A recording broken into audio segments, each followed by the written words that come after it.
चुनाव में वोटिंग से पहले ही गठबंधन में दरार पड़ती नजर आ रही है।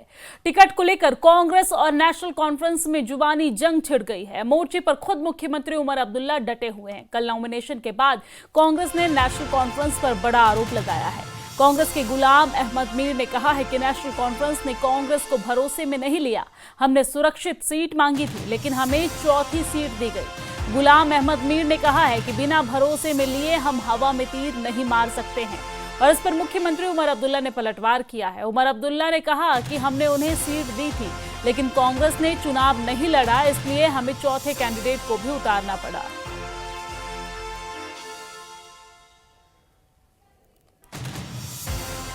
तो आने वाले दिनों में यानी कि 24 अक्टूबर को राज्यसभा का उपचुनाव है, और यहां पर प्रदेश में उपचुनाव को लेकर सियासी तकरार देखने को मिल रहा है।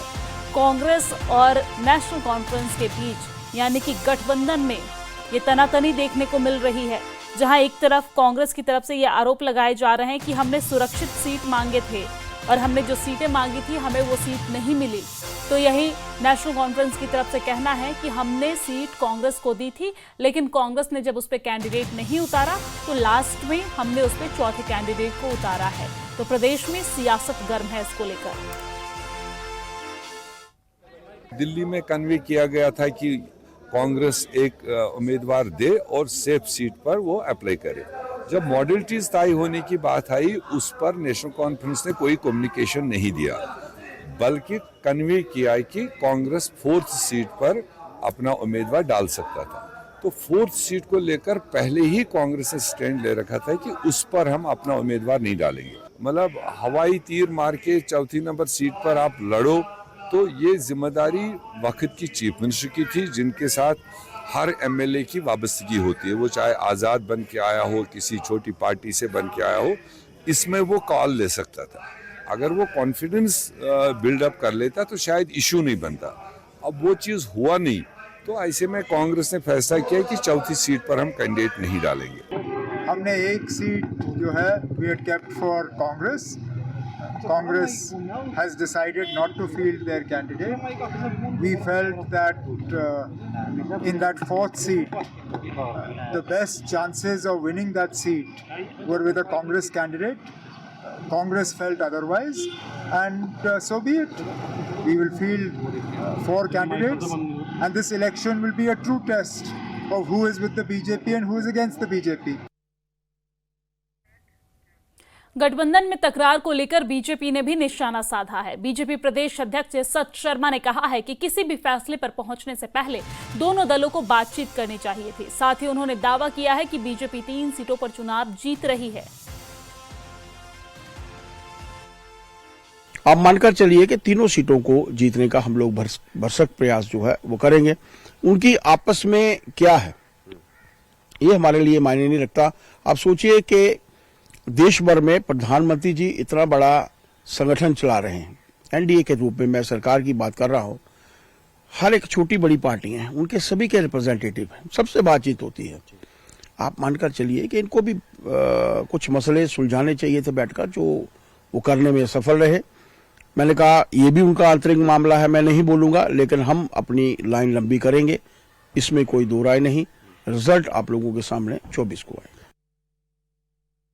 तो यहाँ पर राज्यसभा के चुनाव का मौका है, और ऐसे में गठबंधन में तकरार देखने को मिल रहा है, जहाँ पर एक तरफ कांग्रेस पार्टी कह रही है कि हमारी तरफ से जो सीटें मांगी गई थी, माफ कीजिएगा, जो सीट मांगी गई थी वो सीट हमें नहीं मिली, यानी कि कांग्रेस पार्टी की तरफ से सुरक्षित सीट मांगी जा रही थी, लेकिन चौथी सीट मिली है कांग्रेस पार्टी को, नेशनल कॉन्फ्रेंस की तरफ से दी गई थी, जिस पर कांग्रेस ने उम्मीदवार घोषित करने से मना कर दिया। कांग्रेस का कहना है, हमने सुना था कि किस तरीके से कांग्रेस पार्टी के प्रदेश अध्यक्ष तारिक हमीद कर्रा ने प्रेस कॉन्फ्रेंस करते हुए कहा था कि ये सीट असुरक्षित है, और यही वजह है कि कांग्रेस पार्टी यहां से उम्मीदवार घोषित नहीं करेगी, उम्मीदवार अपनी नहीं देगी।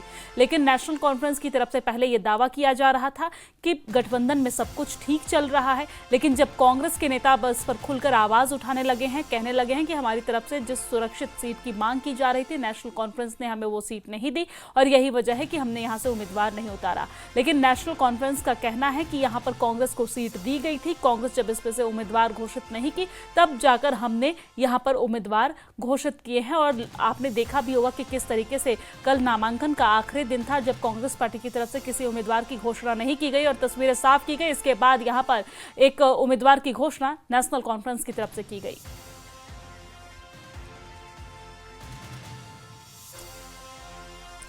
और हमारे साथ इसी खबर पर ज्यादा बातचीत के लिए आरएस पठानिया, जो बीजेपी के विधायक हैं, वो जुड़ गए हैं। आरएस पठानिया जी, बहुत स्वागत है आपका न्यूज 18 JKLH पर।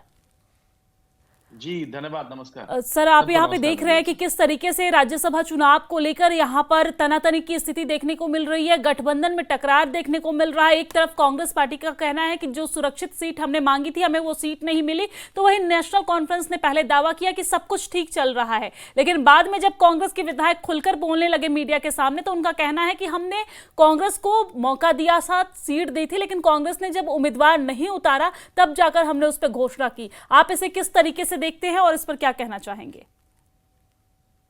जी, सबसे पहले तो दी सो कॉल्ड, जिसे कहा जा रहा है, ये गठबंधन नहीं है, ठगबंधन है।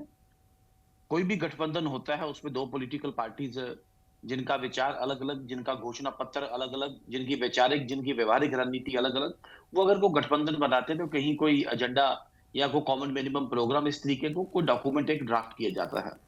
तो ये जो पूरे देश भर में, जिसे इंडिया अलायंस के नाम से प्रचलित करके मीडिया में एक नया, एक शक्ल, नया एक रूप दिया गया, इस इंडिया अलायंस का ना कोई एजेंडा ऑफ अलायंस, ना कोई कॉमन मिनिमम प्रोग्राम, और जम्मू कश्मीर में भी कांग्रेस और एनसी का कोई कॉमन मिनिमम प्रोग्राम है। ये अगर गठबंधन बनाएंगे तो क्या इनका एक मिशन है जम्मू कश्मीर के लिए? एब्सोल्युटली नॉट, कोई भी ऐसी बात नहीं है। हाँ, एक बात इनमें कॉमन है और स्ट्राइकिंगली कॉमन है, वो ये है भारतीय जनता पार्टी के लिए नफरत।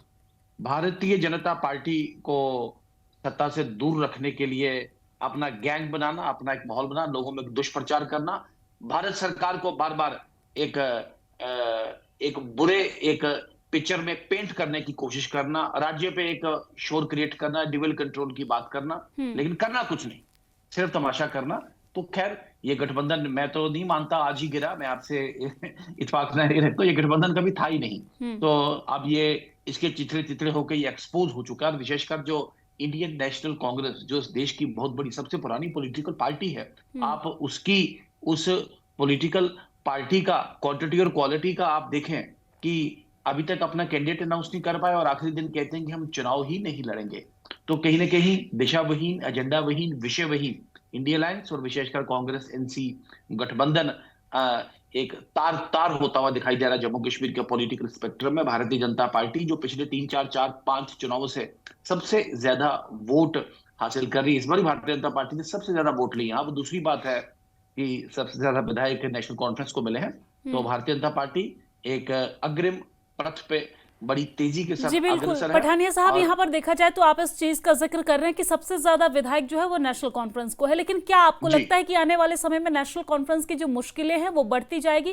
क्योंकि एक तरफ हम देख रहे हैं कि कांग्रेस और नेशनल कॉन्फ्रेंस में, यानी कि गठबंधन में, खटपट की तस्वीरें देखने को मिल रही है। दूसरी तरफ सांसद आगा रहुल्ला जो है वो भी अब उमर अब्दुल्ला के ऊपर सवाल कर रहे हैं। आपने सुना होगा, उन्होंने कहा है कि उमर सरकार ने जो वादा किया वो 1 साल में उन्होंने कुछ भी पूरा नहीं किया, कोई काम जमीनी स्तर पर नहीं किया है, इस वजह से वो उपचुनाव में प्रचार के लिए जाने से भी मना कर रहे हैं। जी, आपने बिल्कुल ठीक कहा। मैंने बार बार कहा कि this is a government of the, for the and by the lollipops.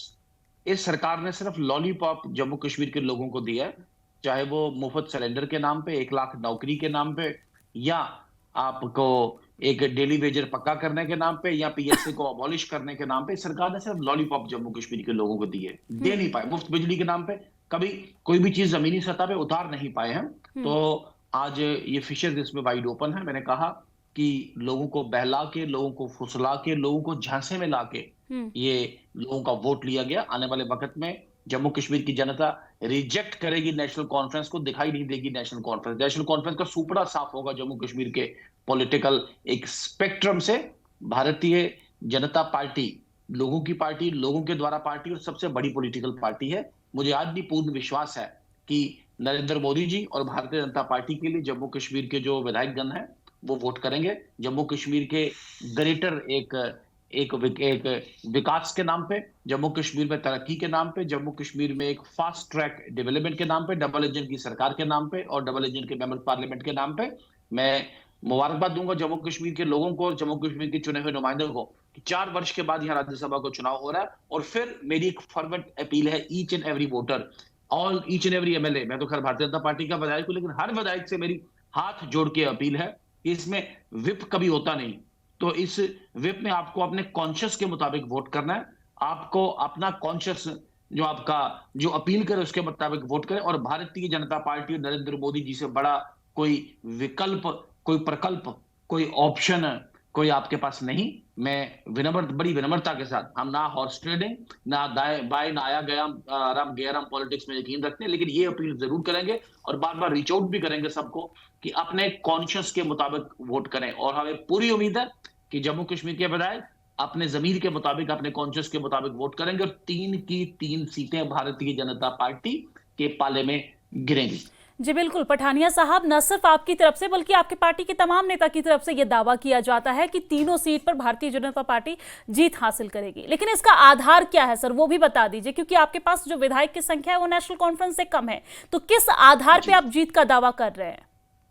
जी, मैंने कहा आपको कि राज्यसभा चुनावों में पार्टियां विप नहीं इशू कर सकती। विप एक डेमोक्रेसी में अपने आप में एक जरूरी भी है, लेकिन एक नेसेसरी इवल भी है, लेकिन evil at the same time है कि कई बार विधायक अपने जमीर की आवाज सुन नहीं पाते, क्योंकि पार्टी का जो आदेश है उसका अक्सर पालन करना पड़ता है। लेकिन राज्यसभा चुनाव में चूंकि पॉलिटिकल पार्टीज विप नहीं इशू कर सकती, तो पॉलिटिकल पार्टीज का मतलब है मैंडेट नहीं कर सकती अपने विधायक को वो कहाँ वोट डाले। हाँ, इसी के संदर्भ में हमने जम्मू कश्मीर के विधायकों को अपील की है, आप भारतीय जनता पार्टी के उम्मीदवारों को ज्यादा से ज्यादा तादाद में उनको वोट डालें, उनको राज्यसभा में भेजें। जम्मू कश्मीर की आवाज मजबूती के साथ, मुस्तैदी के साथ राज्यसभा में सुनी जाए और एक सशक्त, सुदृढ़ जम्मू कश्मीर की नींव रखने में हम सभी लोग काम करें। इसी अपील के साथ और इसी एक अनुरोध के साथ मैं आपके चैनल को फिर एक के माध्यम से फिर सभी को अपील करूं कि सब अपने कॉन्शियस के मुताबिक वोट करें। हाँ, एडमिटेडली जो आपने सवाल मुझे पुट किया, एडमिटेडली भारतीय जनता पार्टी के पास जो संख्या बल है वो इतना नहीं है। हमारे पास 28 विधायक हैं, हमारी तकरीबन एक सीट ही सेफ बनती है, लेकिन मुझे पूर्ण उम्मीद है कि बाकी जो सिंगल नोटिफिकेशन वाली सीट्स हैं जिनमें नेशनल कॉन्फ्रेंस 41 पे अगर खड़ी है तो भारतीय जनता पार्टी भी 28 पे खड़ी है। बाकी वो जो इंडिपेंडेंट्स का जो वोट का स्केप है, पीडीपी और नेशनल और जो कांग्रेस है, अभी उनका फैसला सामने नहीं है, लेकिन लगता है मोस्ट प्रोबेबली वो चुनाव का बहिष्कार करेंगे और पीछे वो इंडिपेंडेंस का पाला रह गया। तो इंडिपेंडेंस का पाला जिधर भी, अगर कॉन्शियस के मुताबिक उन्होंने वोट किया तो मुझे पूरी उम्मीद है वो दोनों सीट जो नोटिफिकेशन 1 और नोटिफिकेशन 2 वाली है भारतीय जनता पार्टी के खाते में गिरेंगे। जी बिल्कुल, आपको उम्मीद है और उम्मीद पे दुनिया कायम है, तो देखते हैं परिणाम क्या होता है। बहुत शुक्रिया सर हमारे साथ जुड़ने के लिए और इस बातचीत के लिए।